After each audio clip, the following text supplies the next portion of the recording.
Hello everyone, welcome back to my channel. तो चलिए माँ डबल सम स्टार का सेकेंड एपिसोड शुरू करते हैं। कहानी की शुरुआत होती है हॉस्पिटल के सीन से, जहां हम देखते हैं कि कैंग दुवन की एंट्री होती है। कैंग 1999 में पहले एमसिरा का मैनेजर हुआ करता था, मगर अब एक बड़ी सी प्रोडक्शन हाउस का सीईओ है। कैंग जब इमसिरा को देखता है तो वो उसे पहचान लेता है। शूटिंग के दौरान इमसिरा के हाथ पर चोट लगी थी, जिसे देखकर कैंग को कंफर्म हो जाता है कि यही इमसिरा है। कैंग अपने लोगों को कॉल करता है और इमसिरा की सारी डिटेल निकालने के लिए कहता है। दोगू इमसिरा के आइडेंटिटी कार्ड पर दिए गए एड्रेस की मदद से उसे घर छोड़ देता है। इमसिरा एक हॉस्टल में रहती है। इमसिरा के लिए सब कुछ बड़ा ही शॉकिंग होता है, क्योंकि वो एक छोटे से कमरे में रह रही थी।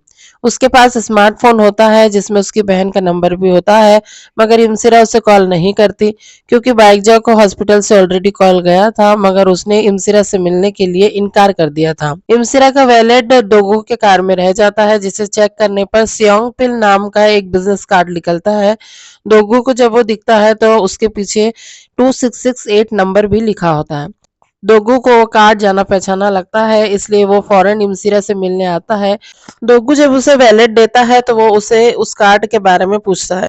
इमसिरा कहती है कि उसे एमनेशिया हुआ है, जिससे उसे कुछ भी याद नहीं आ रहा है। इसके बाद इमसिरा जब अपने वैलेट को चेक करती है तो उसे उसमें एक और बिजनेस कार्ड मिलता है, जिसका नाम होता है बोंग डम्पलिंग शॉप। अगले दिन इमसिरा उस शॉप पर पहुंचती है तो वहां उसे उसकी बहन बाइकजा, जो कि क्लास 1 ऑफिसर के जॉब के लिए प्रिपरेशन कर रही थी, आज वो एक डंपलिंग शॉप चलाते हुए दिखाई देती है। यहाँ इमसिरा बाइकजा से बहुत सारे सवाल करती है, मगर उसकी बहन किसी भी सवाल का जवाब नहीं देती है। बाइकजा को एक बेटी भी होती है। इमसिरा उससे भी मिलती है, मगर उसके सवालों का कोई भी जवाब नहीं देता है। फिर इमसिरा को एक कैफेटेरिया से कॉल आता है। दरअसल इमसिरा उस कैफेटेरिया में काम करती थी। इमसिरा जब कैफेटेरिया पहुंचती है तो उसे किमची बनाने का काम मिलता है। फिर अगले सीन में हमें दिखाया जाता है कि हुयोंग ने इमसिरा की जगह ले ली है और उसे बेस्ट एक्ट्रेस का अवार्ड भी मिला है, और अब वो केन्स फेस्टिवल भी जाने वाली है। इमसिरा भी ये न्यूज देख के शॉक हो जाती है। ह्यूयोंग का कैंग की कंपनी से कॉन्ट्रैक्ट खत्म होने वाला होता है, इसलिए दोनों की मीटिंग हमें दिखाई जाती है।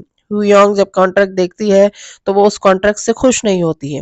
कैंग उसे कहता है कि वो एक इमसिरा का रिप्लेसमेंट है। अगर इमसिरा वापस आ गई तो फिर उसका क्या होगा।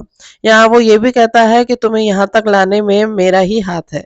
ये सुनने के बाद में ह्यूयोंग उस कॉन्ट्रैक्ट को साइन करने के लिए राजी हो जाती है और वहां से गुस्से से चली जाती है। जिस कार से इमसिरा का एक्सीडेंट हुआ था, वो ड्राइवर इमसिरा को अनजान जगह पर पैसों के सेटलमेंट के लिए बुलाता है, केस की इन्वेस्टिगेशन को खत्म करने के लिए।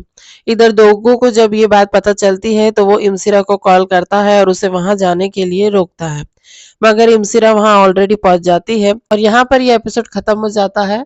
अगर आपको मेरा वीडियो पसंद आया है तो इसे प्लीज लाइक कीजिए, शेयर कीजिए और मेरे चैनल को सब्सक्राइब कीजिए। Thank you.